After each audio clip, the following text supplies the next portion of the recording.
The U.S. and the EU scrambling to strike a trade deal ahead of next week's August 1 deadline. FT did report yesterday that a potential deal would impose 15% tariffs on European imports, similar to the Japan number that we got this week. Joining us this morning, Commerce Secretary Howard Lutnick. Mr. Secretary, great to have you. I know you've been busy. Streets hungry for an update on the EU. What can you tell us?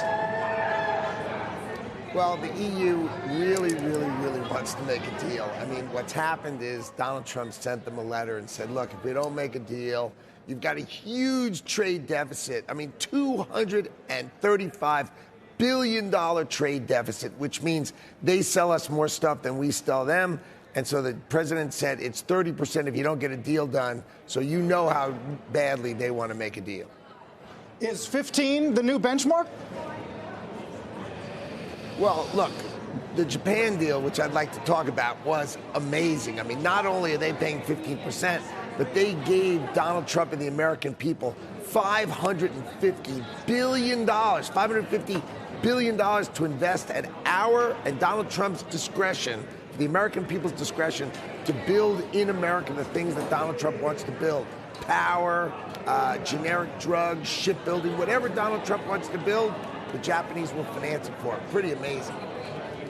Mr. Secretary, I thought that was an incredible gift. It had to happen.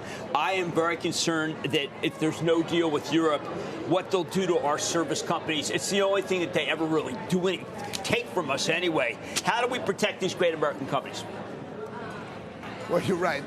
They attack our great tech companies every day. They have this DST, Digital Services Act, a Digital Markets Act, also another tax on American technology. And so we're trying to beat that back. And in these trade deals, we talk about it. Look, we think it's reasonable that these companies pay fair tax in Europe, but we've got to stop this onslaught of this regulatory onslaught of our tech companies. And Donald Trump's got these tech companies back. And we are working on it. You saw it. We got rid of it in Canada. We got rid of it in all sorts of countries. They knock it down. That's one of our key objectives. And let's talk about Korea for a second. I don't know what's going to happen. There's no deal before August 1. But I've got to tell you, they have plants in this country. But when you look at the plants they just assemble, all the IP is from Korea. How do we get them to be serious about the plants that they have here? Well, what happens is, when it comes into the country, you put a tariff on it. So if you bring the engine in, you pay the tariff. If you bring the parts in, you pay a tariff. So if you tariff the parts, you capture the idea, and we're all over that. Now, you know, the Korean manufacturers, they do produce plenty of cars here, but as you pointed out, they tend to bring a lot of things in from overseas.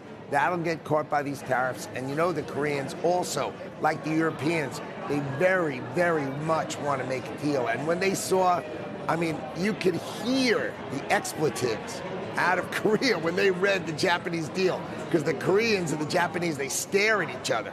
And so you can imagine what they were thinking when they saw that Japan made that deal. They were like, oh, man. And, of course, you're going to be in my office today talking. Mr. Secretary, you know, when it comes to the Japan deal, the $550 billion in investment, we were trying to grapple with this a bit yesterday. Do we have specifics around where that's coming from, where it's going, what timelines, what metrics, what they're going to be held to? I'm just trying to understand a bit more around what is obviously a very large number. So the key is, this is not regular foreign investment. This is not Toyota building a plant in America. That's what normally people think about. This is literally the Japanese government itself saying to Donald Trump, we will provide Donald Trump and the American people $550 billion on projects you choose. And we will give you 90% of the profits, America. So basically, Donald Trump can pick the projects, and we are working the details out now. We're doing the documentation right now. But here's an example. If Donald Trump says, look, we don't make generic antibiotics in America. We don't make antibiotics. So let's go build those factories. Let's go invest $15 billion, and let's take care of generic antibiotics. And bang, the Japanese will finance it for us. It doesn't cost us money.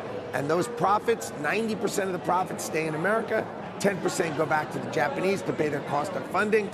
And that's it. We don't have any obligation to pay anything other than 90-10 split.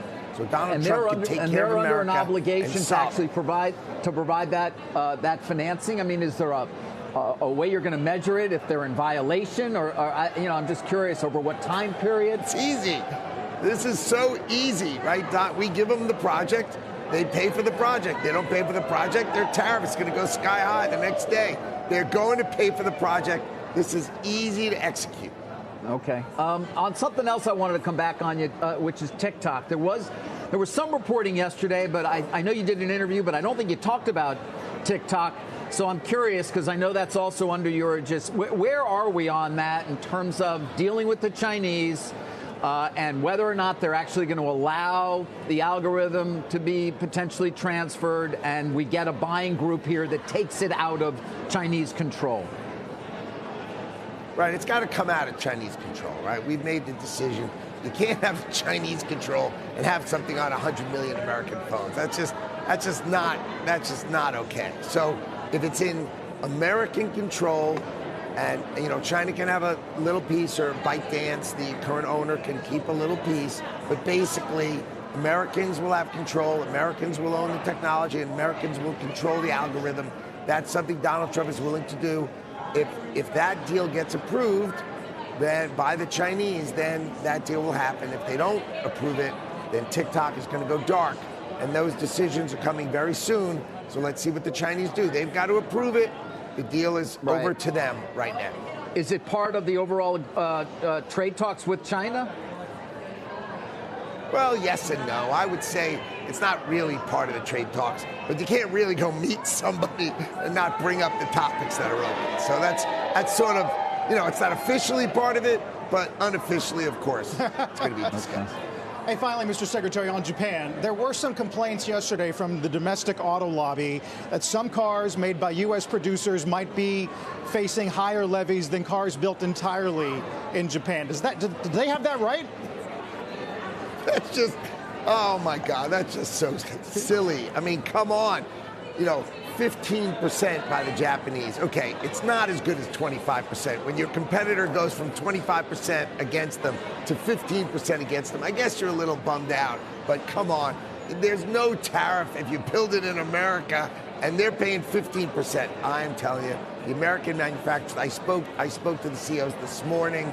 They are cool with it. They were just, their PR people were just sort of ginning up a little concept that we're not as happy as we used to be. But the American manufacturers are going to do extremely well in America.